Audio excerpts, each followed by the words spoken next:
প্রেম করে পালিয়ে যাওয়া মেয়ের প্রতি এক বাবার বেদনাদায়ক চিঠি। মারে, শুরুটা কিভাবে করব বুঝে উঠতে পারছিলাম না। যেদিন তুই তোর মায়ের অস্তিত্ব ছেড়ে ভূমিষ্ঠ হয়েছিলি, সেদিন থেকে তোকে মা বলে ডাকতে শুরু করেছিলাম। তোকে মা ডাকতে গিয়ে আমি নিজের মা হারানোর ব্যথাটাই ভুলে গেছিলাম। তোর মা ও তোকে মা ছাড়া অন্য কোনো নামে ডাকেনি। বিদ্যালয়ে প্রথম দিন শিক্ষক তোর নাম জিজ্ঞেস করেছিল, তোকে মা বলে ডাকতে ডাকতে তোর ডাক নাম বলে গিয়েছিলাম। আমি তোর নাম বলতে না পারায় সবাই আমাকে নিয়ে হাসতে ছিল। তাই চিঠির উপরে তোর নামের জায়গায় মা লিখেছি। হঠাৎ করে তুই এভাবে চলে যাবি আমি তা বুঝতে পারিনি।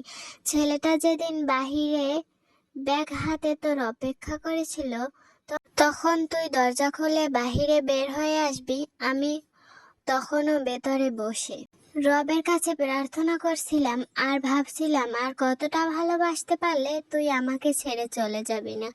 অপরদিকে তুই ঘরে বসে ভাবছিলি আজ যেতে না পারলে ছেলেটার কাছে ছোট হয়ে যাবি। আর আমি ভাবছিলাম তুই চলে গেলে সমস্ত প্রীতি জাতির কাছে কি মুখ দেখাবো। জানিস মা, তুই তোর 3 বছরের ভালোবাসা খুঁজে পেয়েছিস, কিন্তু আমার জীবন থেকে 20 বছরের ভালোবাসা হারিয়ে গেছে। মারে, প্রত্যেকটা বাবাই জানে রক্ত পানি করে গড়ে তোলা মেয়েটা একদিন অন্যের ঘরে চলে যাবে। তারপরও একটু কৃপণতা থাকে না বাবাদের ভেতর। বাবাদের ভালোবাসা শামুকের খোলসের মতো। মারে, বাবাদের বাহিরটা শক্ত হলেও ভেতরটা কিন্তু খুব নরম থাকে। বাবারা সন্তানের কতটা ভালোবাসে তা বুঝতে পারে না। বাবারা সন্তানটাকে কতটা ভালোবাসে বুঝতে পারে না, তবে অনেকটা ভালোবাসতে পারে।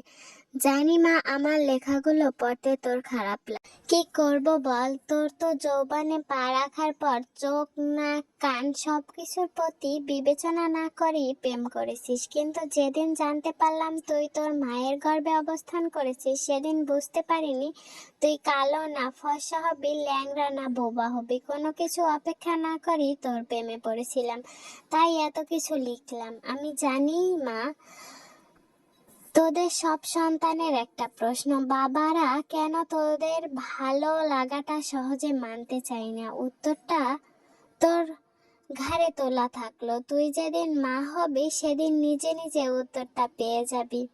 তোরা যখন একটা ছেলের হাত ধরে পালিয়ে যাস, তখন ওই ছেলে সারা জীবনে কারো প্রয়োজন বোধ করিস না, কিন্তু একটা বাবা বুঝে তার জীবনে নিজের মেয়েটার কত প্রয়োজন। যেদিন তোর দাদুর কাছ থেকে তোর মাকে গ্রহণ করেছিলাম, সেদিন প্রতিজ্ঞা করেছিলাম যে মেয়েটাকে তার স্বামীর হাতে নিজের হাতে তুলে দেব, তবেই দায়িত্ব থেকে নিজেকে হালকা মনে করব।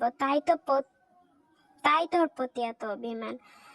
মারে, বাবার উপর রাগ করিস না। তোর যদি অল্প দিনের ভালোবাসার জন্য ঘর ছেড়ে পালাতে পারিস, তবে আমার 20 বছরের ভালোবাসার জন্য বেপরোয়া হব না কেন? বাবারা মেয়ের সন্তানের জন্মের পর চিন্তা করতে থাকে নিজের মেয়েটার সুপাত্রের হাতে তুলে দিতে পারবে তো? তার যৌবনে পা রাখার পর চিন্তা করে কোনো প্রতারণার ফাঁদে না পরে পালিয়ে যাবে না তো? তাই মেয়ের প্রতি প্রত্যেকটা বাবার একটি নজরদারি থাকে। যদি মন কাঁদে চলে আসিস, বুক পেতে দেব। ঠিক আগে যেভাবে ভালোবেসেছিলি সেভাবেই বাসবো। অপেক্ষায় থাকলাম। হয়তো তোর মায়ের মতো তোকে পেটে ধরিনি, তবে পিঠে ধরার যন্ত্রণা সহ্য করতে পারছি না। খুব কষ্ট হচ্ছে, খুব কষ্ট হচ্ছে। ইতি তোর জন্মদাত্রী।